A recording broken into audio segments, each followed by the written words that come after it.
to order this meeting of the California Board of Accountancy's Legislative Committee. Let's start by taking roll.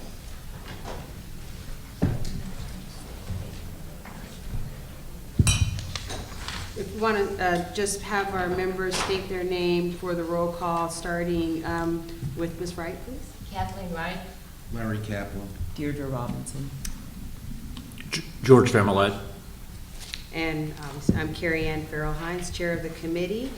We've established that we now have a quorum. So moving on to the agenda, let's start with item number 1, approval of the minutes of the January 26, 2017 Legislative Committee meeting. I'll give you guys a couple of minutes to take a look at them.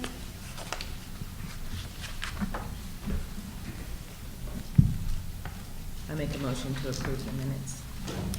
Thank you. January 26th. Thank you. Can I get a second? Second. Thank you. Are there any additional comments or discussion from board members?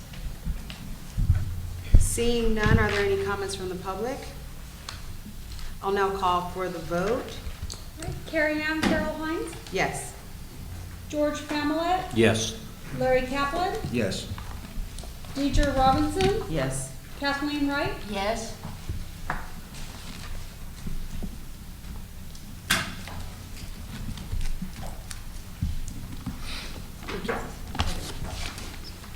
So the minutes are approved, the motion passes. So now I'd like to move on to item number 2, and it's the review of consideration of possible positions on legislation impacting the California Board of Accountancy. Ms. Mobasaki, please begin your presentation with item 2A. Thank you, Madam Chair. And members, good morning again. Before I begin my presentation, I would like to direct your attention to a small red book in your folders. These are pocket directories for the California legislature and may come in handy as a reference throughout this year. Okay, moving on to the first item, which is an update of previously approved legislative proposals for inclusion in the 2017 annual omnibus bill. The CBA approved 2 proposals to amend Business and Professionals Code, or BPC, Section 5094D and 5063.3A4. Staff submitted both proposals to the Senate Business Professions and Economic Development Committee, or BMP Committee, and both will be included in their omnibus bill.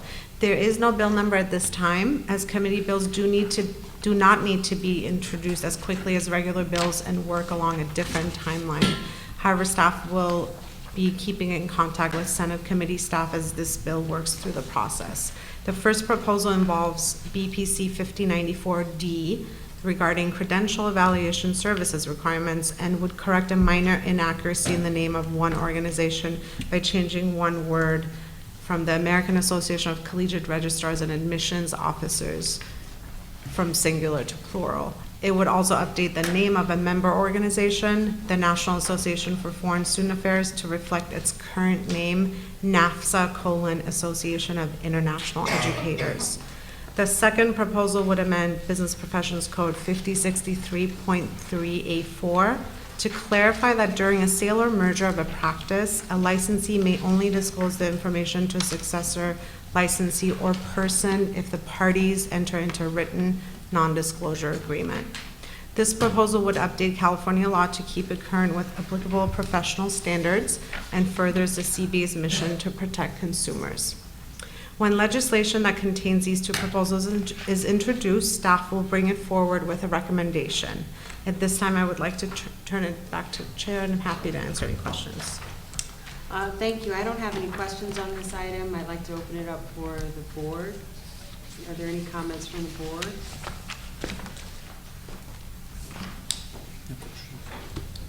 Are there any comments from the public? And seeing none, let's move on to item number 2B.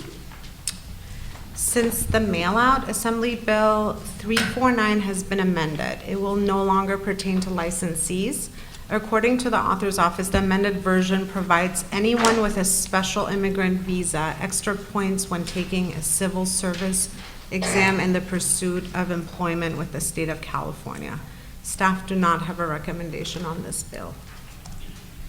And at this time, I would like to turn it over to Chair for any discussion or questions. I don't have any comments on this item. And I think originally, so it's changed from being an expedited requirement for licensure to, I'm sorry, could you repeat that? Because I don't have a copy of the amended bill, so.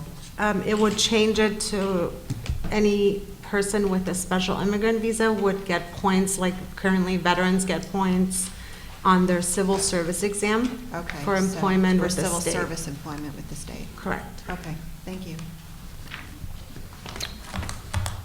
are there any other questions from members from the board? Or members of the public? Seeing none, let's move on to item number 2C. AB 703 would require every board within DCA to grant a fee waiver for the application and issuance of an initial license for an applicant who's married to or in a domestic partnership or other legal union with an active duty member of the Armed Forces of the United States, if the applicant holds a current license in the same profession in another state. Currently, a board within DC is required to expedite the licensure process for an applicant who's married to or in any other legal union with an active duty member of the military. According to the author's office, this bill would ease administrative and financial burden for families moving to California for military duty. From July 1st, 2016 to February 28th of 2017, the CBA has received 16 applicants who are married to or in another legal union with an active duty member of the military. AB 703, as currently drafted, does not require the applicant or the active duty member of the military to be located or assigned to military duty in California. Staff recommend a support position on this bill as it is in line with the CBA's previous positions on legislation that offers assistance to military personnel. And at this time, I would like to turn it over to the chair. I noticed that in the recommendation, or in the analysis from staff, that it indicated that the bill felt passage in the Assembly Appropriations Committee. Do you know May I why? clarify? This is for the bill that was mentioned, SB 1155 from last year. Okay. I do not know why. I'm happy to find out if that's. Are there any other questions, or does staff have any other comments on the bill? Just one clarification. With respect to the reference to other legal union, is that referring to the state where the individual is coming from, or to California's definition of what is a quote legal union? That's come up in the tax law repeatedly as how do you define legal union? And you're using the same term here, which is why I asked the question, just for clarification. I fully support the bill. I think that's an appropriate question, and I also think it would be helpful to know why the previous version of the bill didn't make it out of the committee. Whether it was just it didn't have the support, or whether it was some other, more substantive issue. Well, this is, the other legal union language is in current statute, and I think the way that we've interpreted it is if it's legal there or legal here, we would accept it. We're not going to differentiate, because if the purpose is to give them this benefit because they're being pulled out of their state and dropped into this one with very little notice sometime, and the idea is to give the benefit to the military families, we're not going to read it in a way that's going to be adverse to that family and not confer them that benefit, because the intent of the legislation is to confer that benefit. So I think it's going to be fairly broadly read, and that's the way the departments and the state boards in this agency have interpreted it. If that's sufficient, that's fine with me. That would be what I would recommend. It's just that legal union, certain states recognize same-sex marriage and many others do not. Sure. And so that's where you get the Right. conflict. Okay. I think it would. Excuse me. Yes. Although doesn't the Supreme Court decision basically override that?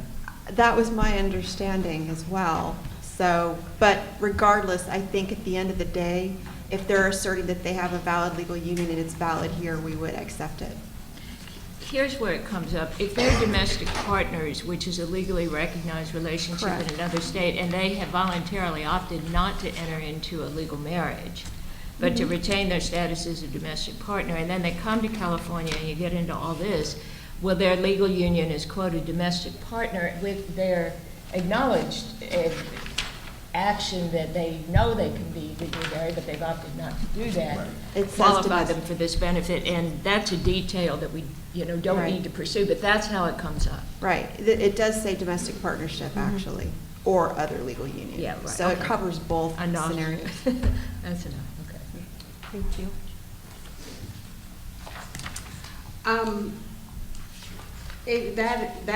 The definition of who would be covered under the previous law was included in the letter offered in support of the previous version of the bill. So I would presume that that discussion and conversation and consideration was undertaken, previously in supporting the previous version of the bill.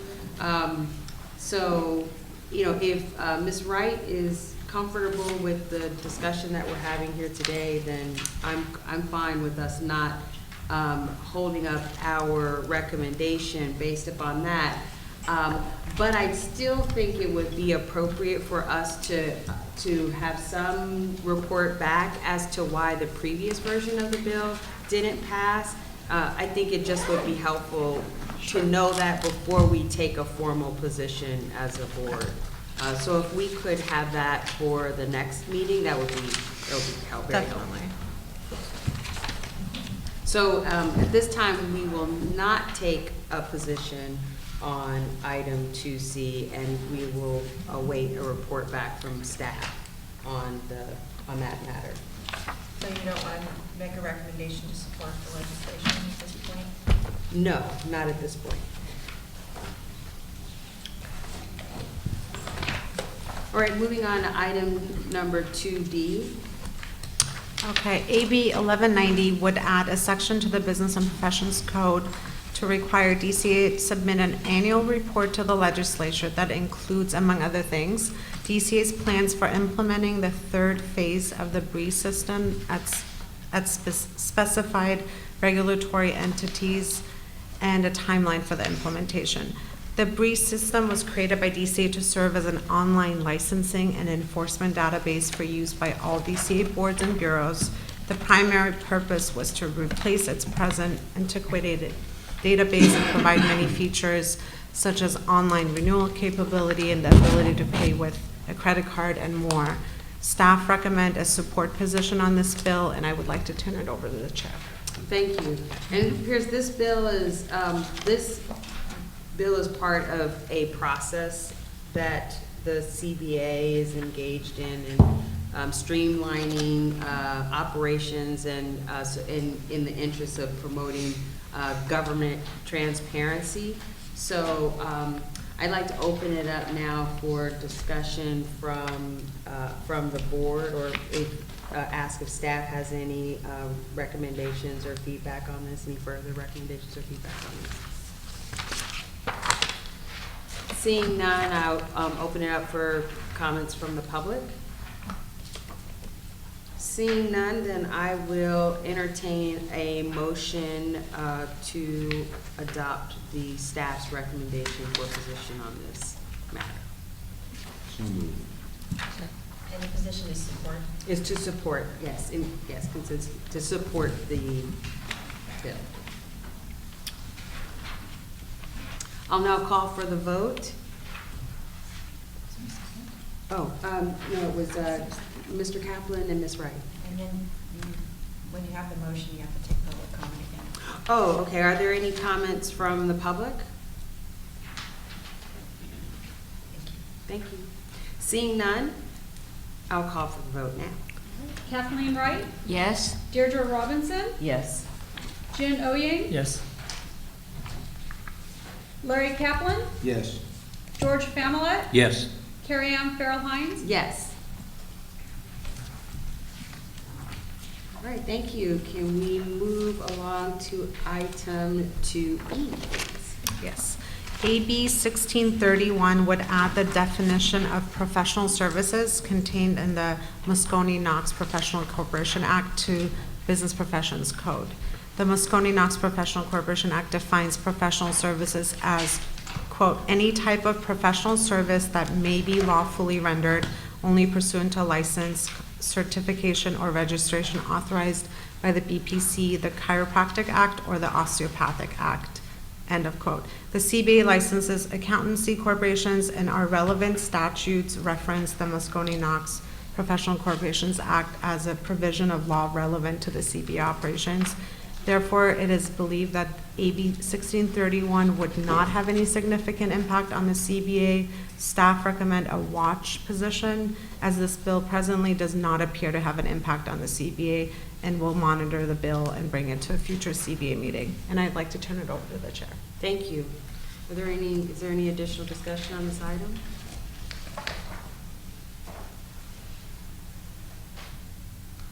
So for an item that we're just watching, there's no action that needs to be taken on it, is that correct? Yeah. You could take a motion for watch commission. Oh, all right. So I will open it up for a motion. Would anyone like to make a motion that we watch this piece of legislation? So moved. Thank you. Thank you, Ms. Wright, for your second. Are there any additional comments or discussion from board members? Are there any comments from the public? Seeing none, I'll now call for the vote. Jin Oying, Yes. Deirdre Robinson, Yes. Larry Kaplan, Yes. George Familet, Yes. Kathleen Wright, Yes? and Carrie Ann Farrell-Hines. Yes. Thank you. We'll move on to item 2F, please. SB 27 would add a new section to Business Professions Code requiring every board within DCA to grant a fee waiver for the application for and the issuance of an initial license to an applicant who is an honorably discharged veteran. Current law requires each board to inquire in every application if the individual applying for licensure is serving in or has previously served in the military. Additionally, a board is required to expedite and assist the initial licensure process for an applicant who has served in the military. There's a minor fiscal loss associated to this bill. It's the $250 application fee plus the $120 initial license fee, totaling $370. In 2016, the CBA received 6 applications from those who were honorably discharged. As of July 31, 2016, the CBA has received only 1 such application.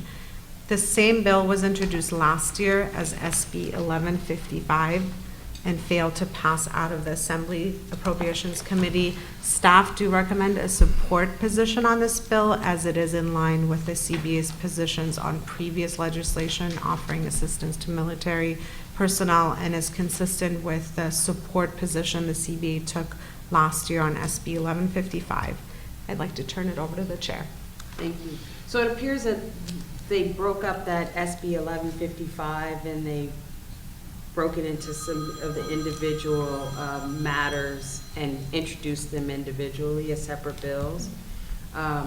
Is that, would that be a correct assessment of, because it's similar to that, the earlier bill on waiving the fees for for domestic partners or spouses of. Ew. Oh, no, that was If I may- related to immigrants, right? Wait, I'm sorry.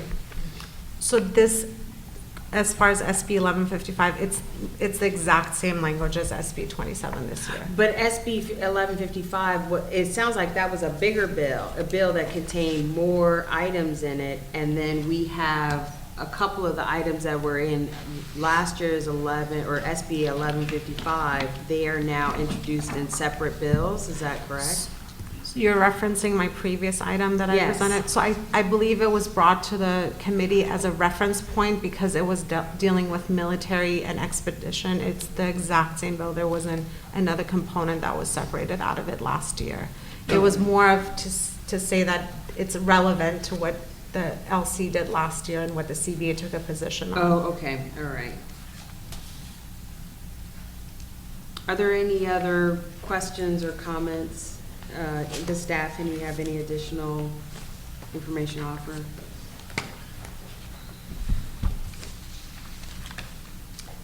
Hearing none, would any member like to make a motion on this matter?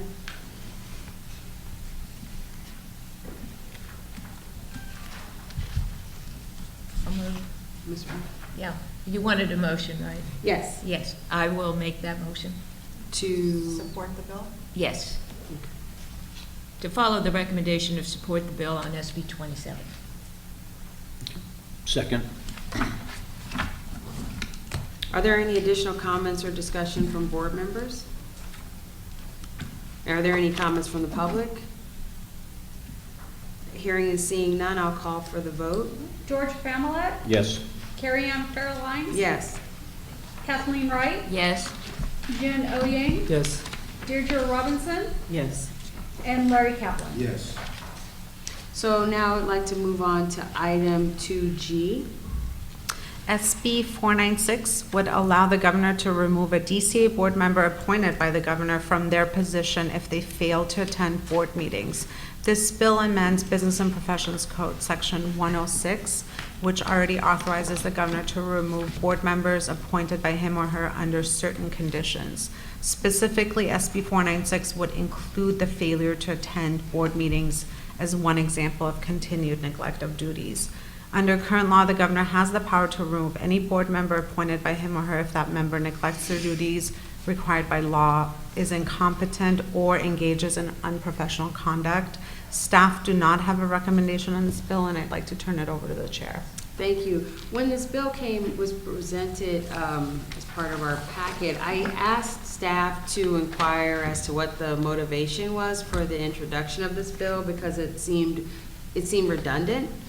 It seems like the governor has the power to do this already, and so I just wondered whether there was some reason why this was being introduced, and staff did not have didn't receive any information about it. There's just not any existing yet.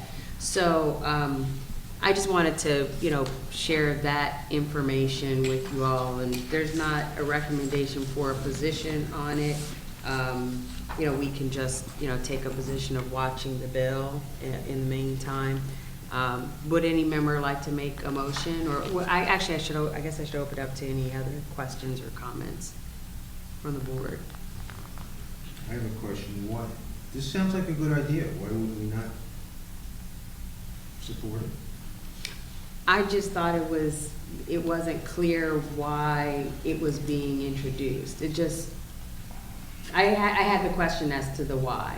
And my concern, and this is an extreme hypothetical, but my concern is, could there be a political motivation, where the governor is, seeking another, way to remove Right. a member from a board? I just wanted some clarification. Frankly, that would be entirely appropriate, because we are all political appointees. But then why would we need another law to cover it? It just provides a framework, That's all. Yes. I would say that taking the same position that I think we should support this, but a slightly different reason from your reason, is that that's the primary responsibility. Once you accept the responsibility of serving on a board and you apply to serve on a board, that truly your primary responsibility is to attend the meetings and participate.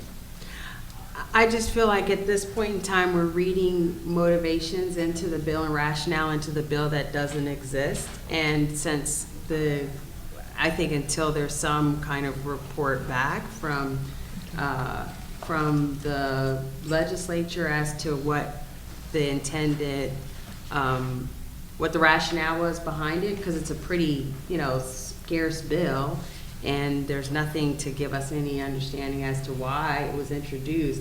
I don't think that we lose anything by, by taking a watch position on it, and giving some time for, staff to be able to report back to us whether there are any additional developments that come up. We can always take it up at another time. Yeah, what's the timing on all this? Like, if we take a watch position, are we gonna miss the train?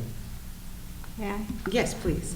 In May, we have another LC meeting, and there's an opportunity for the committee to take another position, and then also it allows the committee to watch what amendments occurred from now until May. So no, you won't miss the train.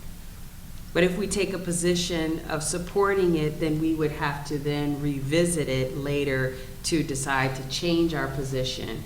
And I just think it's premature. Personally, I think it's premature at this time to take a position on it. I don't have a feeling about it one way or another as to supporting or opposing, but I do feel pretty strongly that it's premature to state a position. But I am willing to entertain a motion from any board member otherwise. I have another question for staff, I guess. Does the governor have the power to remove anyone at will? Yes. The governor and any appointing authority has the power to remove anyone at will? Correct, correct.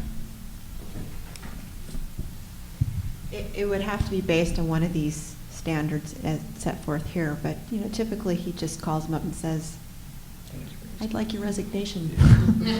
So, I mean, yes, I mean, there's great discretion, but it has to fall within one of these categories as a legal basis for removal.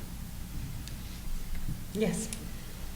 And perhaps just one more point of clarification. Under this administration, under Governor Brown, it has been very consistent since he took office that attendance by his appointees is very important, and we regularly now are asked to provide attendance reports to the governor's office and to identify if there's any attendance issues or concerns, and that's also something that the governor's office has conveyed to CBA leadership, that leadership of the board should also be very proactive in addressing any attendance concerns.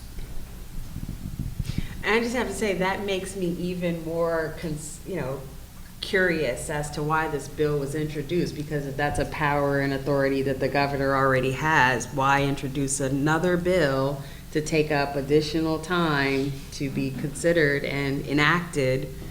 Like I said, I think it's premature, and, I think allowing us some time to find out whether anything else comes up is appropriate, so, but, that's my perspective on it, so. But as I said, I am open to entertaining a motion from any board member to take a position in it. I'm comfortable with watch. So we don't need to take any action, right? For the board to have a formal watch position, you would want to take Oh, action. okay. So would you like to make that a Motion formal for an informal watch. Second. Are there any additional comments or discussion from the board members? Any comments from the public? So I'll call for the vote. George Familet, Yes. Carrie Ann Farrell Hines. Yes. Kathleen Wright, Yes. Jen Oyang. Yes. Deirdre Robinson, Yes. and Larry Kaplan. Yes. Thank you. We'll move on to item 2H. Before I begin my presentation, I would like to mention that on Tuesday, March 21st, an email was sent to members with a memo from stakeholders regarding SB 795. So just want to make sure that everyone had a chance to read that. In that memo, the stakeholders and the sponsors mentioned that inadvertent drafting errors were indicated, and they will be corrected as 795 moves forward. Additionally, as stakeholders identified in the memo, the primary purpose of the legislation is to repeal the January 1st, 2019 sunset date from the no notice, no fee practice privilege program. The sponsors indicated they intend to amend the bill to address those drafting errors. Current law states that until January 1st, 2019, a person whose principal place of business is located outside California and holds a valid and current CPA license from another state may qualify to practice public accountancy in California without providing notice or paying a fee, provided certain conditions are met. In 2012, the Mobility Stakeholder Group, or MSG, was created via the enactment of the CBA's new practice privilege provisions. Since then, the MSG has met and worked to fulfill its statutory mandate of ensuring that the practice privilege law protects California consumers. Last year, the CBA determined that 45 out of the 55 states are substantially equivalent to the National Association of State Board of Accountancy's guiding principles of enforcement. The 10 remaining states must post the required disciplinary flag on the internet, and then they will become substantially equivalent as well. NASBA is working with those remaining states to help them digitize their enforcement data by mid-2017 and post the required disciplinary flag. Staff do not have a recommendation on this bill, and I would like to turn it over to the chair. Thank you. The Mobility Stakeholder Group Committee did discuss this item during their meeting earlier this morning, and there was a recommendation made to the Legislative Committee to consider oversight of this proposal in our meeting today. One thing that I noted in one of the memos that we received is that there are some drafting changes that have been identified. So the law is not in its final form yet. And those changes, they are relevant to the operation of the piece of legislation. So I think that it would be appropriate for us to see what kinds of amendments come out of this bill before we take a formal position on it. But that's my initial reaction, but I'm opening it up to discussion with the staff. If they have any additional input, or from board members.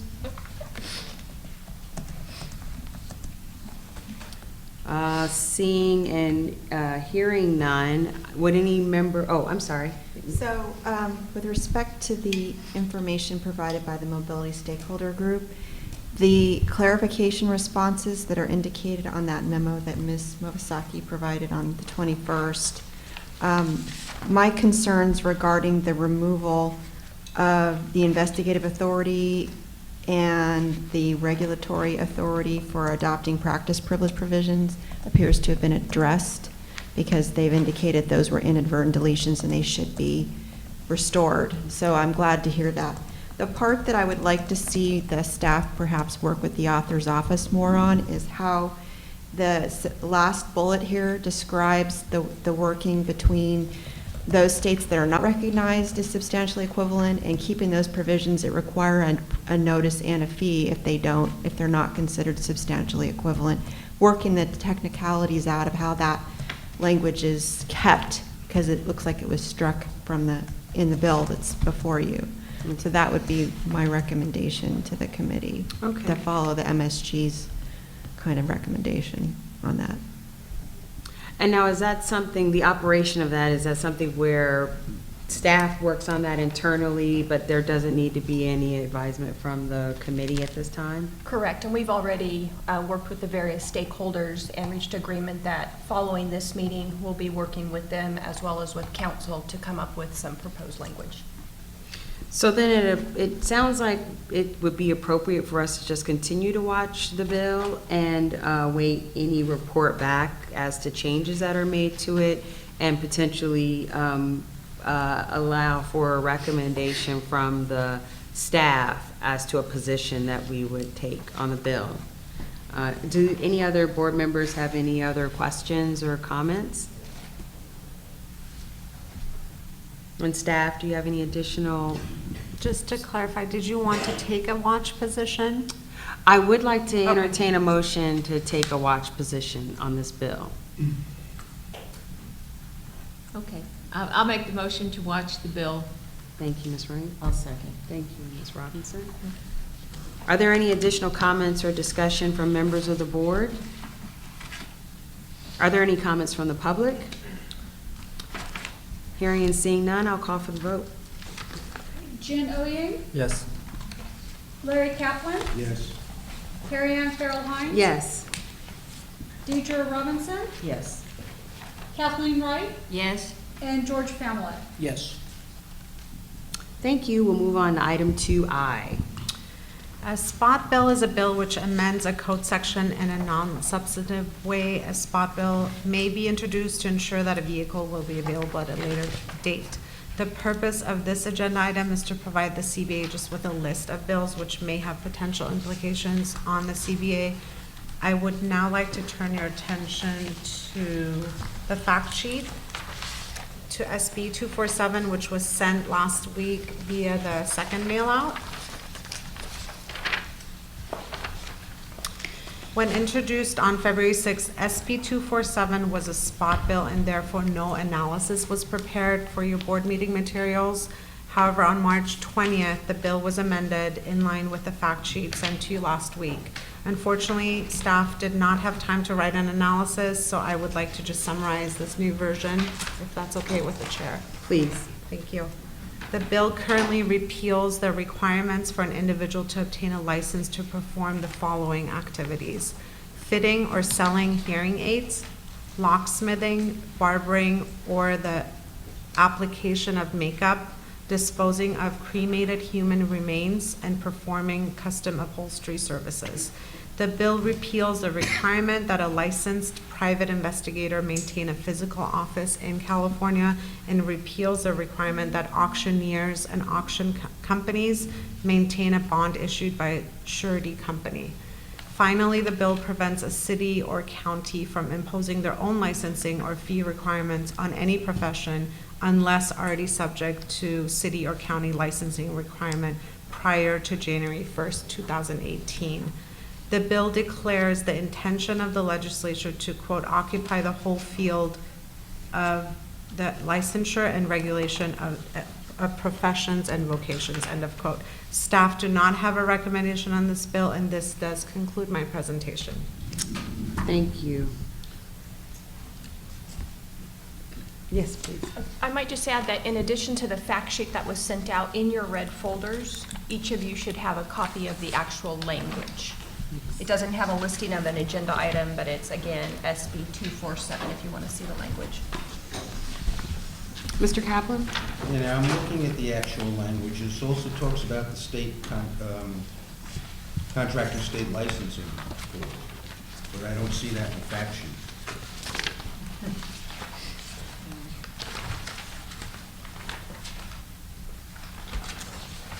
Do you have a section? Top of the second page, existing law, contractor state license law.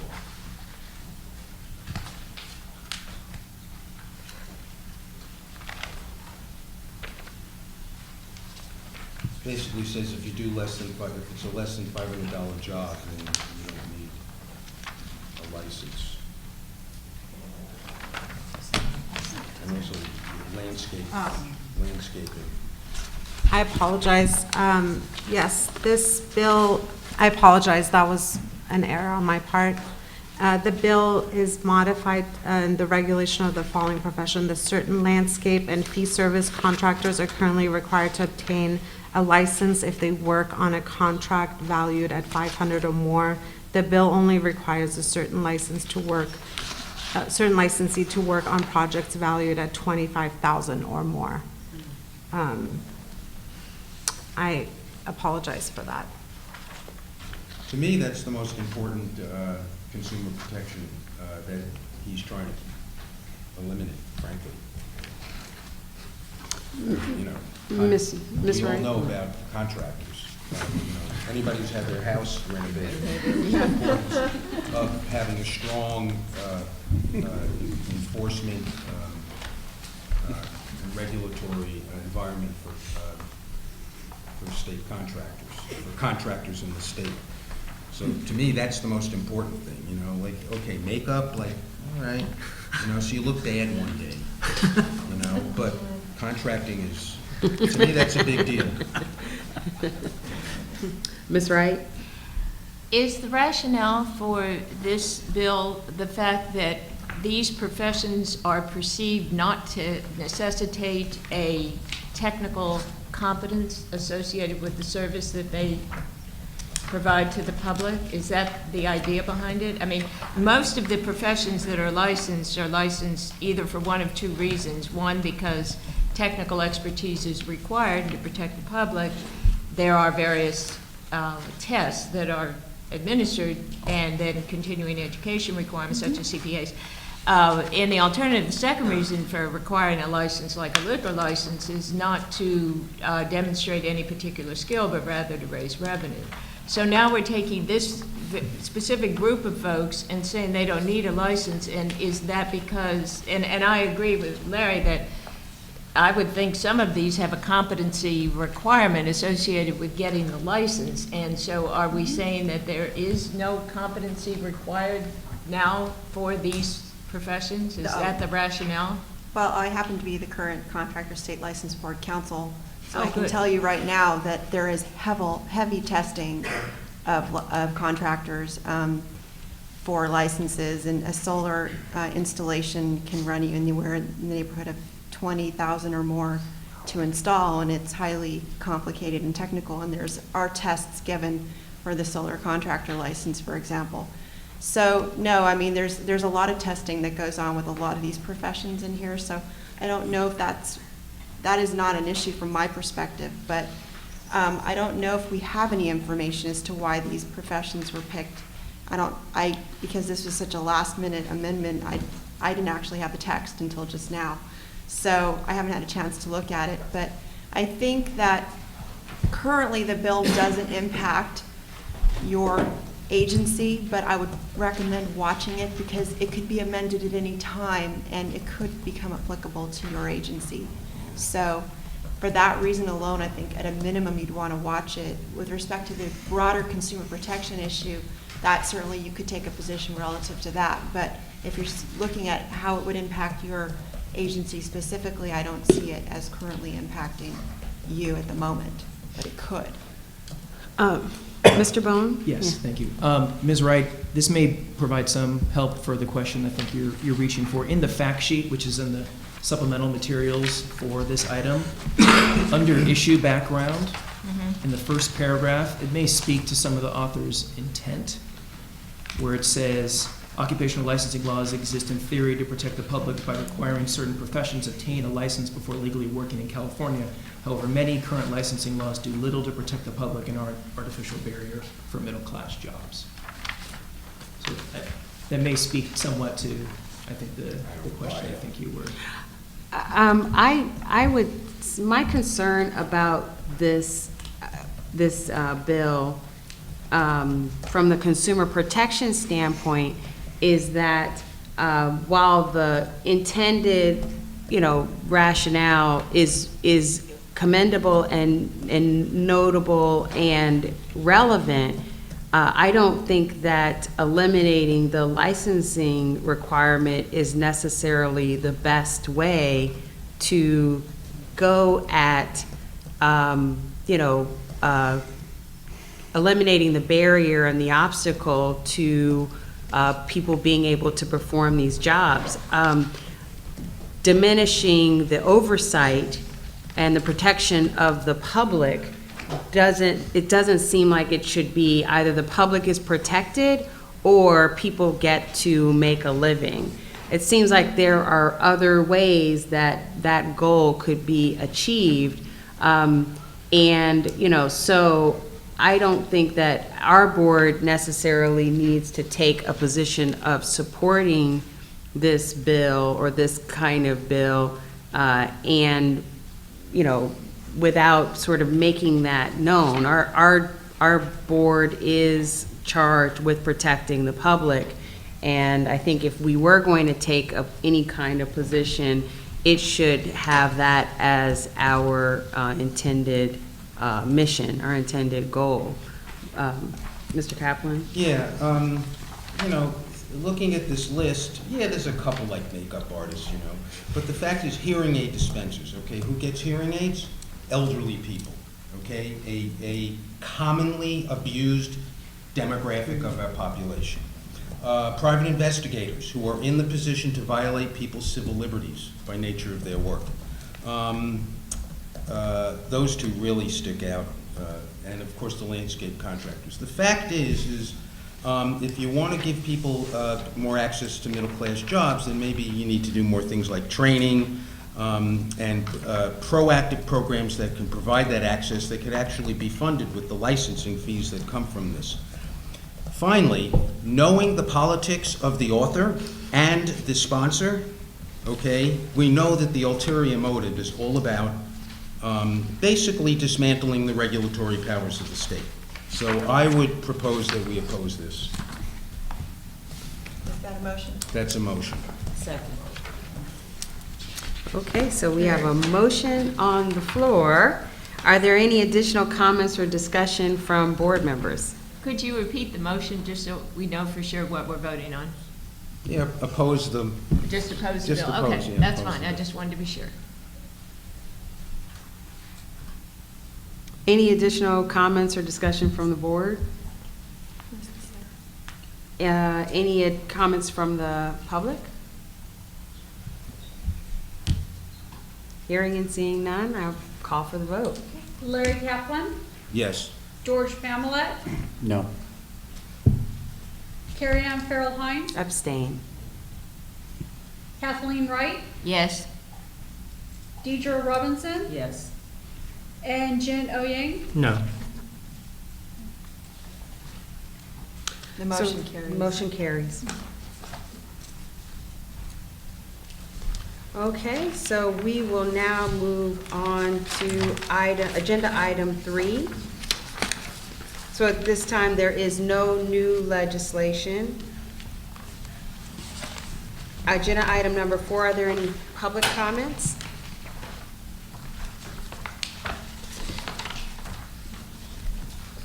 Finally, are there any agenda items for the next meeting? So staff, the items that we've already taken a position of watch or oppose, those are all standing, and I presume that anything else that comes up in the meantime, we will report it back to the board. So, hearing and seeing none, then this meeting is adjourned. Thank you.